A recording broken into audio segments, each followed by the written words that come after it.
Hello! Today's video will show our antics in Florida from October of last year. I realize it's been a while since then, but I lost this footage and then I found it again, so I figured I'd post it anyway. While in Orlando, we were able to reserve a breakfast at Ohana, which is much sought after and hard to get because it's a character meal. We also got to experience the Moana the Journey of Water exhibit in Epcot, and of course Food and Wine Festival offerings that we'll show off in this video. This character breakfast is an all-you-care-to-enjoy character breakfast that starts at $49 per adult and $30 per child, and they do have a plant-based version at the same price. To start with, you get freshly made pineapple coconut bread and fresh fruit. The bread is divine, and we of course got extra of that.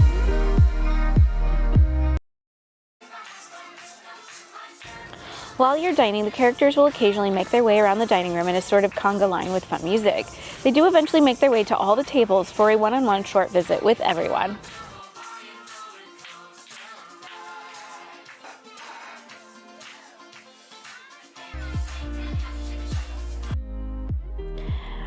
After you've had time to enjoy the breakfast starters, they bring out their breakfast skillet, which consists of scrambled eggs, pork sausage links, Hawaiian ham topped with a pineapple compote, fried potatoes, and of course Mickey-shaped waffles and regular biscuits. This is standard breakfast type buffet food, but served to you at your table. The food was generally okay, but these types of meals are generally for the character interactions and less about the food.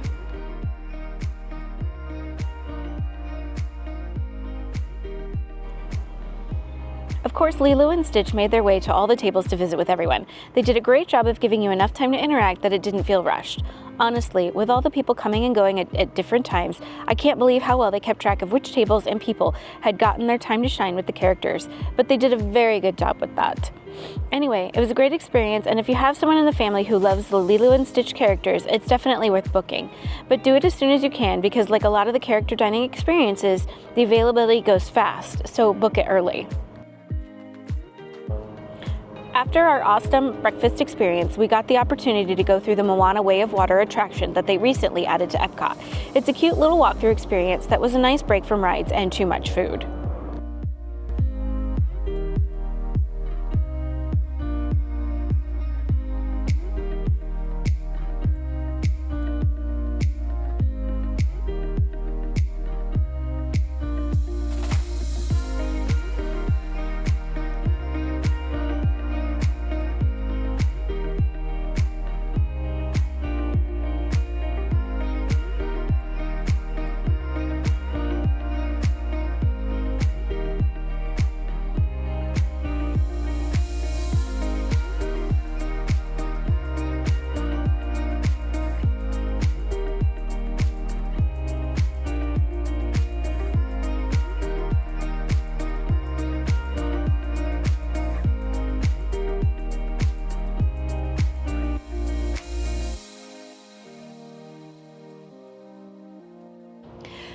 So of course, since we were in Epcot and the Food and Wine Festival was happening, we had to sample more of the food offerings from the festival. From Baubles and Brine, we got the crab claw cocktail. This was just okay. I'm already not a huge fan of cold seafood, so this was not one of my favorites at all. From the France booth, I got the Parisian Cosmo Slush, which contains vodka, Grey Goose, citron vodka, Grand Marnier, and cranberry juice. This was a light, refreshing drink for a hot day. Despite the different vodkas, this was light on the alcohol, so great for a long day in the park. We also got the croissant aux escargots, which has escargot, garlic, and parsley. This was surprisingly delicious. The croissant was nice and flaky, and the escargot was chewy, but not rubbery. We then also got the beignet à trois fromages, which has a 3 cheese blend filling. This surprised us with the savoriness, which isn't bad, but was unexpected. Overall, the dish was okay, but we wouldn't go out of our way to get this one again.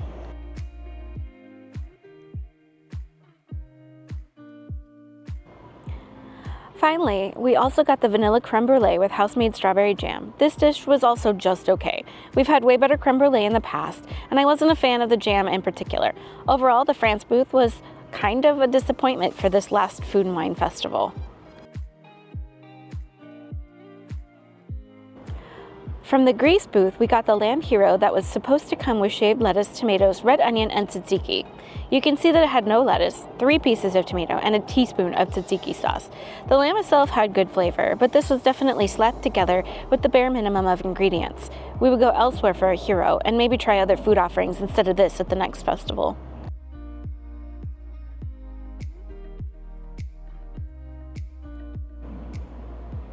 Also from the Grease booth, we got the griddled cheese with pistachios and honey. I love cheese, and this dish was a pretty good one. We've had this one in the past when it was better, but I think we got this one late in the day, so it may not have been as fresh. Definitely try to hit the booths early to be sure you're getting the freshest possible dishes. That being said, we did enjoy the cheese. The honey and pistachios gave a nice blend of sweet and savory flavors with the cheese. Lastly, from the Grease booth, we got the spanakopita. This has a nice and flaky dough, and the insides were piping hot. Overall, a solid choice, though for this too, we've also had better versions elsewhere. From the India booth, we got the chicken tikka masala with fennel spiced yogurt and naan bread. This was a very tasty dish. The masala had a nice rich flavor that blended well with the yogurt, and the naan bread was nice and chewy and was a great way to scoop up the tikka masala and get it to your mouth. You can use utensils if you wish, but we chose bread. We also got the potato and pea samosa with coriander lime cream from the India booth. These were so good. I don't know how to describe the flavor, but definitely a good buy if they have these in the future. After a filling day at Epcot, we spent the next day in Magic Kingdom, where of course we had to ride the People Mover, pretty much first thing.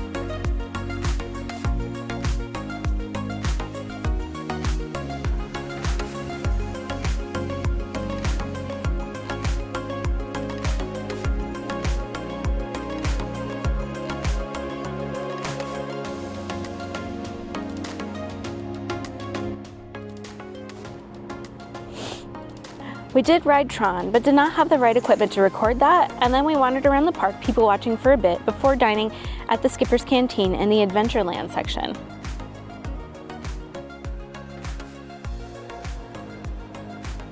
For an appetizer, we were able to get some Brazilian cheese bread, which we were told was a secret menu item. They of course were delicious. Chewy with a slight cheese flavor, we loved them.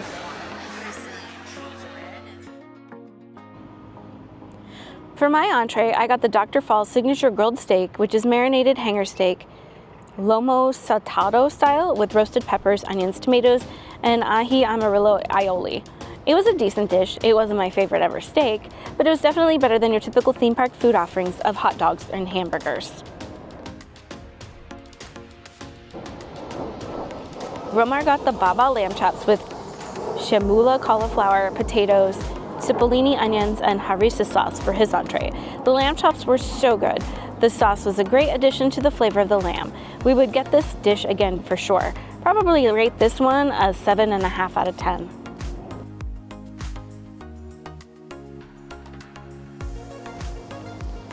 For dessert, we shared the coconut bar with pineapple basil compote and vanilla cream.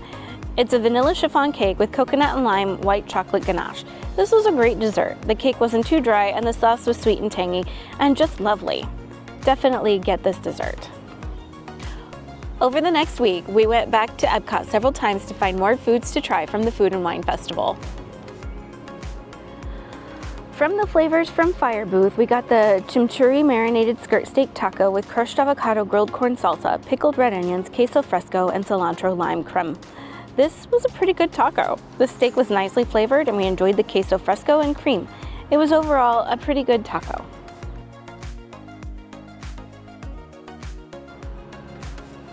Also from Flavors from Fryer, we got the smoked corned beef with house-made chips, cheese curds, pickled onions, and beer cheese fondue. I loved this dish. The smoked corned beef has an excellent flavor that goes so well with the beer cheese. While this time it wasn't quite as good as the first time I tried it, I'd definitely get this dish again in the future. This is still a best of the fest in my opinion. Lastly, from Flavors from Fryer, we got the spiced chocolate tart with barbecue potato chip crust, salted whiskey caramel, and smoked sea salt. Sometimes people do things because they can, without questioning whether they should. This dish is an example of that. Chocolate is usually my go-to sweet dessert choice, and I never thought someone could ruin chocolate for me, but this was absolutely terrible. I didn't like the spicy flavors mixed with the sweetness of the chocolate. I know other YouTubers have said they love this dish, but I couldn't even take more than one bite. It was a bust for me. But if you like spicy chocolate, then you might enjoy this dish. From Coastal Eats, Romar got the oysters Rockefeller. I was not feeling seafood that day, so I declined to try these. He said they were pretty good. The oysters had a decent flavor, but he may not get them in the future if offered. He's pretty picky about his seafood.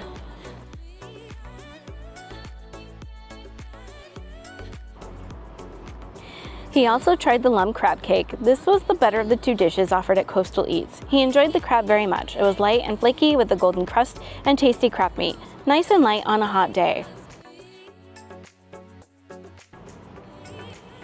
From Swirled Showcase, we got the Mickey-shaped liquid nitro cake. This chocolate frozen cake was pretty good. The cake inside was moist with light chocolate coating on the outside. I enjoyed this very much. Though the version they did during the 2020 Food and Wine Festival was a bit better somehow. I think they tried to streamline this item because of popularity and lost some of the flavor with that.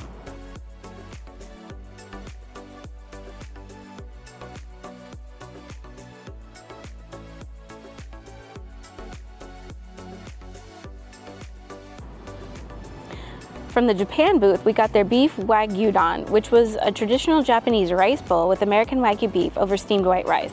This was just okay. I think all the rice overpowered the flavor of the wagyu. It would have been better as a soup, I think, with noodles. We also got the teriyaki chicken bun from the Japan booth. It's a steamed bun filled with chicken, vegetables, and teriyaki sauce.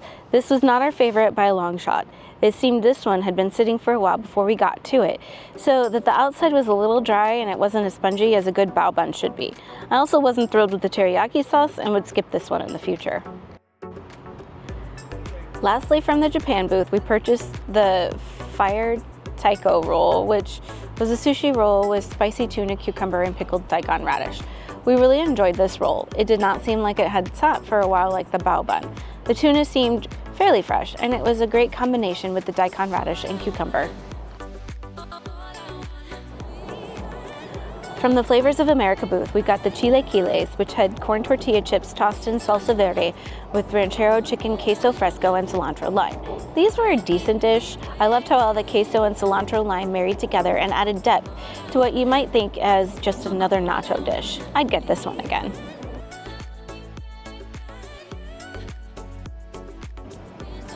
Our final dish on this video was also from the Flavors of America booth, the Italian hot beef sandwich with shaved beef, spicy gardiniera, and au jus on a French roll. This was an average sandwich. There really was no spice. There is also no flavor at all, except for a little bit in the au jus. I wouldn't get this one again. There are better hot beef sandwiches elsewhere.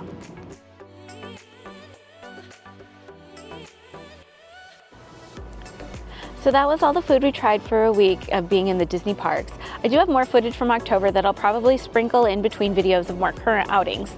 Anyway, we hope you enjoyed this video, and we'll catch you in the next one. Thanks for watching.